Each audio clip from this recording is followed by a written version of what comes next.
see you guys in the dark.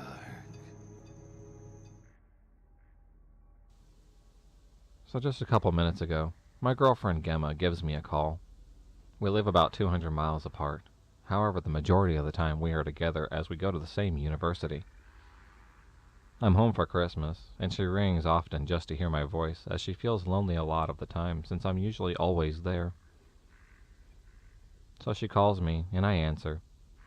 She's on her way to work, and she couldn't have called me earlier as I had a friend I was catching up with in my hometown, and she doesn't like to disturb me when I'm doing so. Anyway, she rings me, and we begin talking about trivial stuff. The how's your day been? I miss you. Typical kind of small talk, I guess. She's walking through the town center when a man walks up to her and says hello.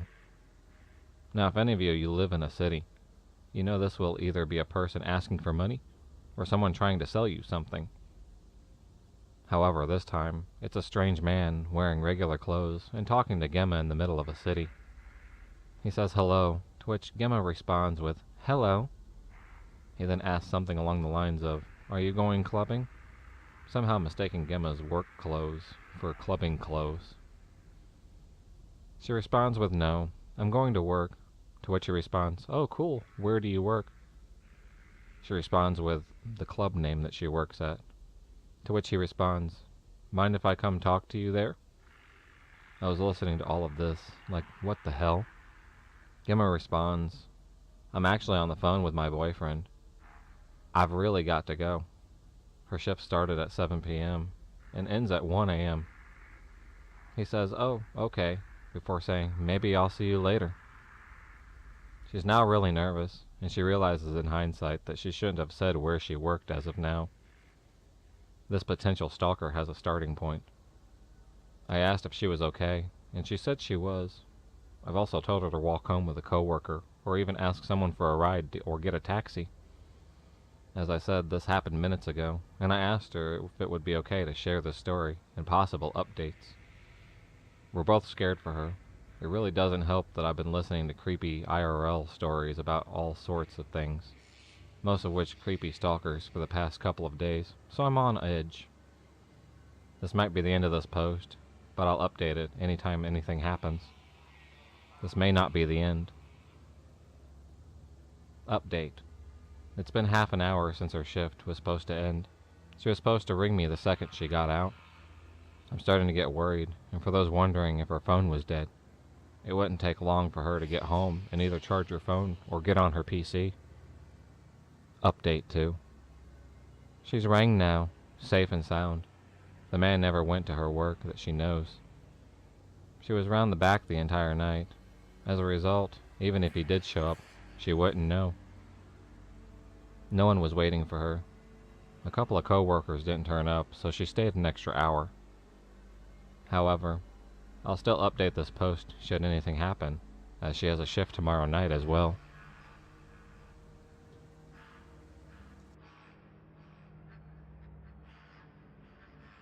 So I started dating this girl when I was 17. She was the same age. When I met her, she seemed like a very outgoing person, and above all, a strong person. About a month into us dating, she said to me that she had to tell me something about her past, which she had been afraid to tell me. At this point, all sorts of thoughts raced through my head, but none compared to what she told me. She told me that when she was a younger girl, 13 I believe, that she started dating an older guy who was 17. Being so young, and dating such an older, mature guy, she felt very proud, and like a big woman. For a while, it was fairly normal. They dated, fooled around. However, one day, she was in a shopping mall with some friends. She had been texting the guy, and he had come to the conclusion that she might be with another dude. He followed her to the mall, and when he saw her, pulled her into a bathroom. This is a turning point in the story. From what I remember, she said that he was violent with her, and threatening her. She didn't break it off with him because she was young and naive. She carried on like normal, and thought nothing of it, until one day when she was home alone. This guy, whose name I don't know, came into the house and tied her up. He then did horrible things to her, untied her, and threatened her once again. This happened frequently, over a period of weeks, until she was tested and found out that she was pregnant. Without telling her parents, she got an abortion, and as a result of the threats, allowed this to carry on. Sometime later, she was tested again, pregnant again, abortion again. By this point, she was in tears telling me this, and I didn't say anything but let her carry on. She said she told her friends of what had been happening, and they were horrified of what they heard.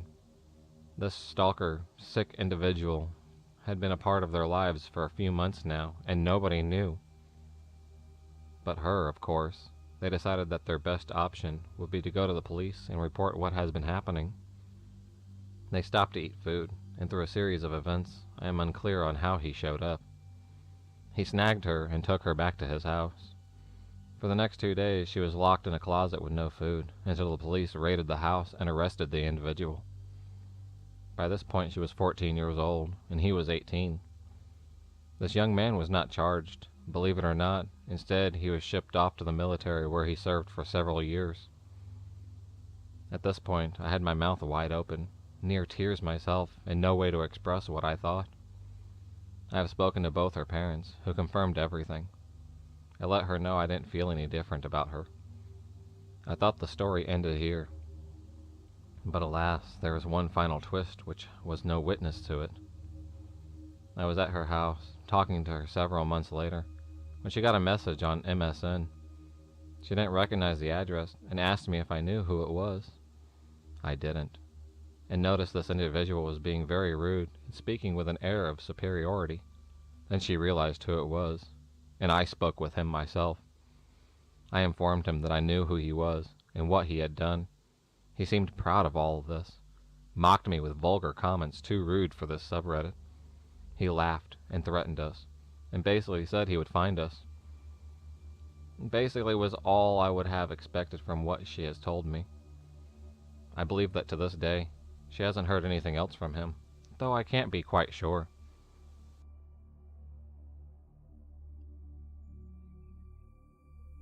I'll start by giving you some information about our relationship and what caused us to break up. I'll call her crazy, as that's what she is. About 2 years ago or so, Crazy started calling and texting me after we had broken up for close to 6 months. At first, I just decided I was going to ignore her, because I knew if I let her back in, things would just go to hell in a handbasket eventually. However, one night I had been drinking and got this lame sentimental feeling and decided to answer one of her texts. That was all it took. She started coming over, and eventually we ended up back together. We were together for close to 7 months before I finally got fed up with her and kicked her out of my apartment. She was physically abusive. If I didn't let her use my car whenever she wanted, give her money when she claimed she needed it, or basically do whatever she asked, she would have a tantrum like a 3-year-old and cause more drama than any one person could endure. During our time together, she managed to get herself in some real trouble after she beat some dude over the head with a beer mug at a local bar we'd frequent. What really ended the relationship was when she started using drugs and was bringing that stuff into my home. I tried getting her help, but she turned it around on me as if I was trying to change her. So I gave up and told her mother she needed to get her daughter and get her out of my place before I called the cops and had her removed myself. I told her we were done, and I never wanted to hear from her again. At this point, I had given her multiple opportunities to change, but she refused. It made it seem like I was the problem. Whatever, I was done. The problem was, she wasn't. The day I finally ended it was the beginning of her tormenting. She started her attack by creating a Craigslist ad under the escorts section with a fake picture and my phone number as a contact. I received over 500 plus calls and text messages from random dudes looking to get some. This lasted for about a week before everything calmed down. If that wasn't enough, the same night while my phone is blowing up, I see the security guard from my apartment complex nosing around my car, shining his flashlight in the windows. I go outside and ask the guy, "Is there a problem?" He responds, "I got a report that this car here is abandoned and needs to be removed." I'm just like, that's my car, and I live in the apartment right above here. I ended up having to get my title and a driver's license to keep this guy from calling a towing company and having my things removed. The next day rolls around, still getting a massive amount of texts and calls through my whole workday, which was really pissing me off. I get home after work and sit down to try and relax when there is a knock on the door. I look out through the peephole and see some dude I've never met before standing outside. I don't answer. I wait for him to leave and then look out my balcony and see this guy on his phone standing right out front. I yelled out to him, "Hey, can I help you?" He responds, is Crazy here? I'm just like, no, that's my ex, and I kicked her out the other day. Maybe check her mom's house where she's staying. I end up talking to this guy further. Turns out that she set up a dinner date with him and gave the guy my address as an address to where she is staying. That night, another 3 guys showed up looking to have dinner dates with her. I had work the next day, and while I'm there, she starts sending me texts. Pictures of the outside of my apartment with messages like, "It's quite breezy in the apartment with your patio door open, isn't it? And I hope your dog finds his way back home. He got out." So, needless to say, this is stressing me out. I'm almost positive at this time it's bullcrap, but there's always that chance Crazy actually broke in. I got home later to find my apartment the way I left it. The whole time, I'm ignoring her, hoping this will come to an end soon. Nope, it only escalates further. Once again, after work, I have a knock at my door while I'm watching TV. I check the peephole, and there are 2 police officers standing outside. I'm just thinking, now what the hell, as I'm opening the door and I'm greeted by 2 relatively large gentlemen in uniform, with crappy looks on their faces. I'm just like, "Yes? Can I help you?" The officer asks me if I live here. "Yes. Is there a problem, officer?" He replies, "Only if you considered touching a young woman a problem. Can you provide your whereabouts for the last 2 hours?" "Well, I just got home from work like 45 minutes ago." "What do you mean touching? Who told you that?" This woman really stepped up her game, calling in a false police report and getting the cops to come question me about it. That was pretty bold of her. The cops respond, "I'm not at liberty to provide that information, but we'll need for you to provide some proof that you weren't in the Galt area between the hours of 2 and 5 this afternoon." Now I'm actually starting to get really mad, knowing that I'm 100% innocent of this alleged touching. And so I kind of get an attitude, which didn't really help my situation at the time, but I calmly respond, "If you want to go to my place of work and verify that I was there until 4, that will prove I had nothing to do with this. And furthermore, the person of accusing me of this crime are going to arrest them for filing a false police report, right?" And what I heard next floored me. The cop says, "I'm not so sure it's a false report. Your car is still warm, and you look guilty." Of course my car is still warm. I just drove home from work less than an hour ago, Einstein. Some freaking awesome detective work, Chief.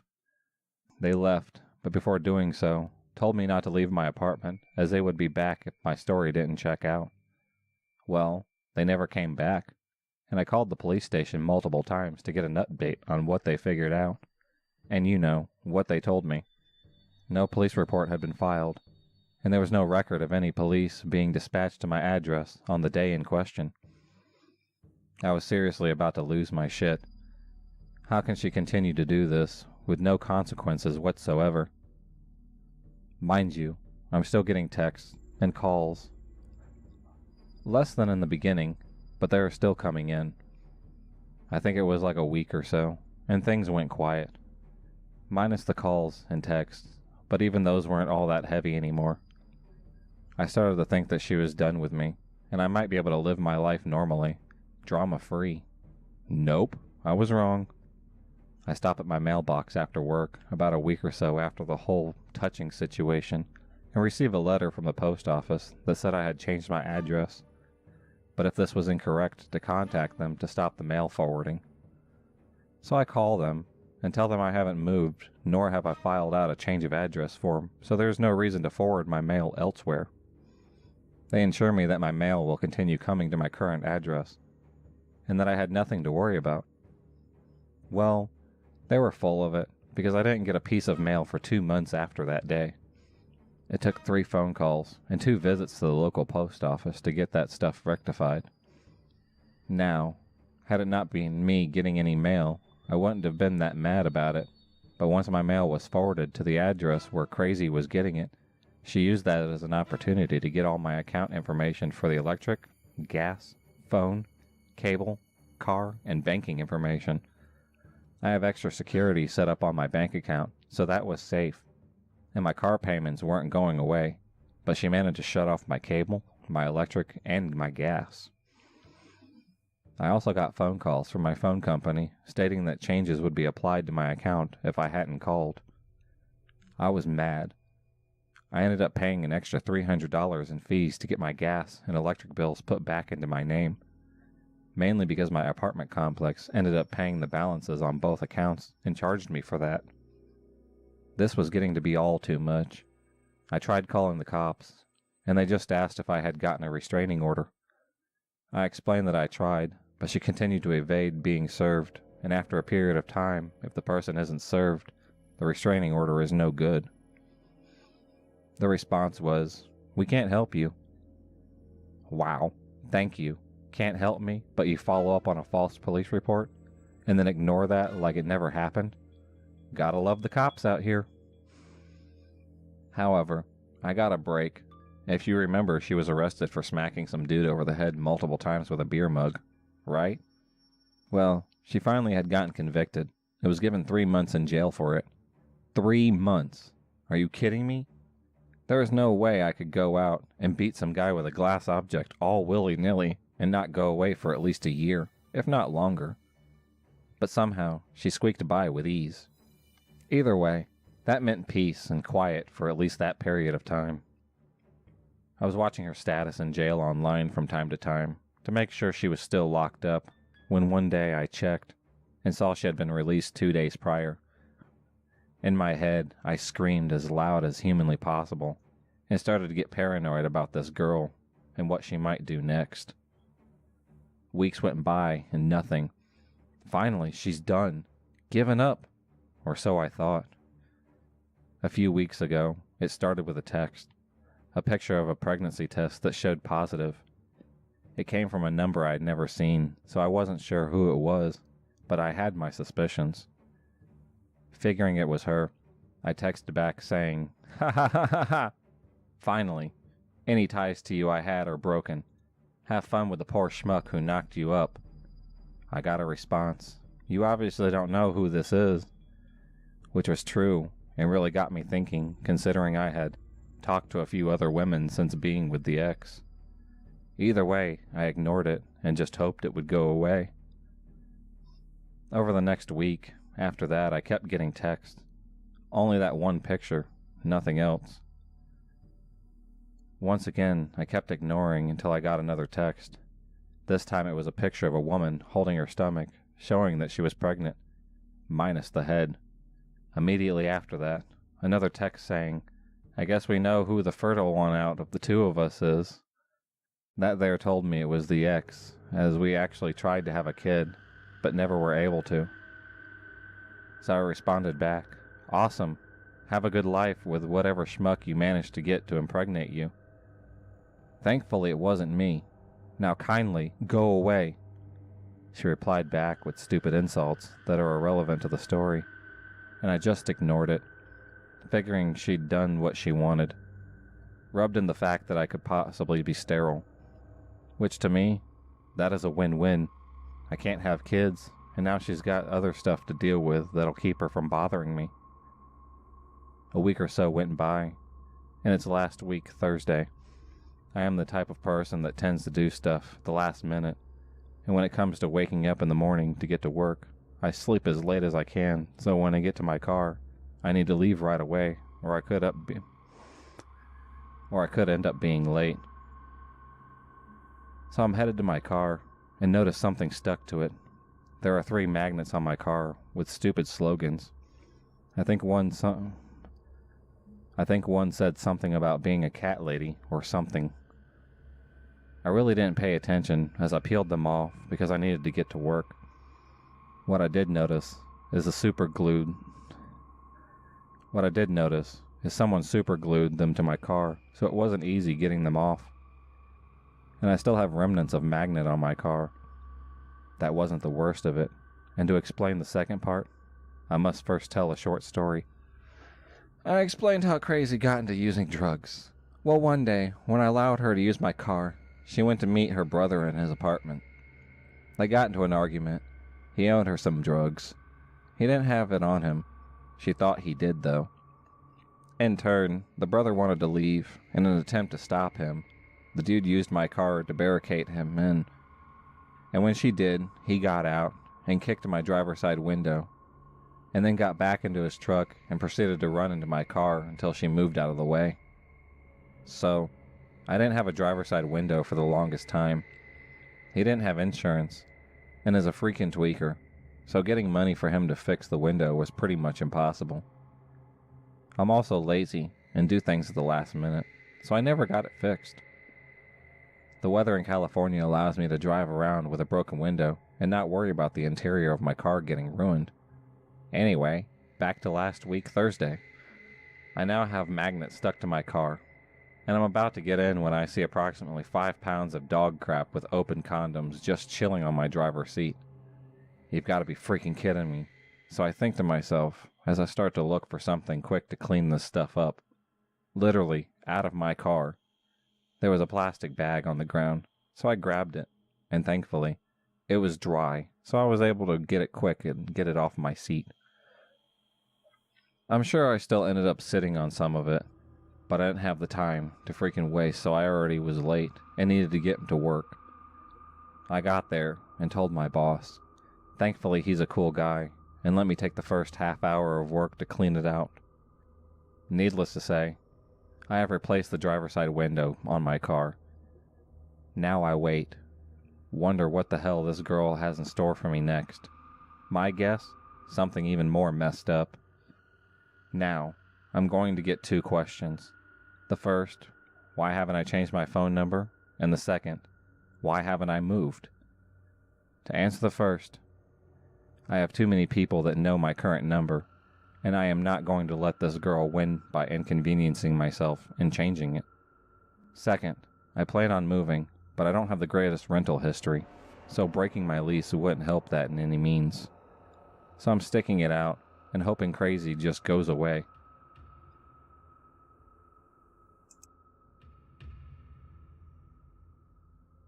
I was a 24-year-old female, so my now ex-boyfriend used to live with me.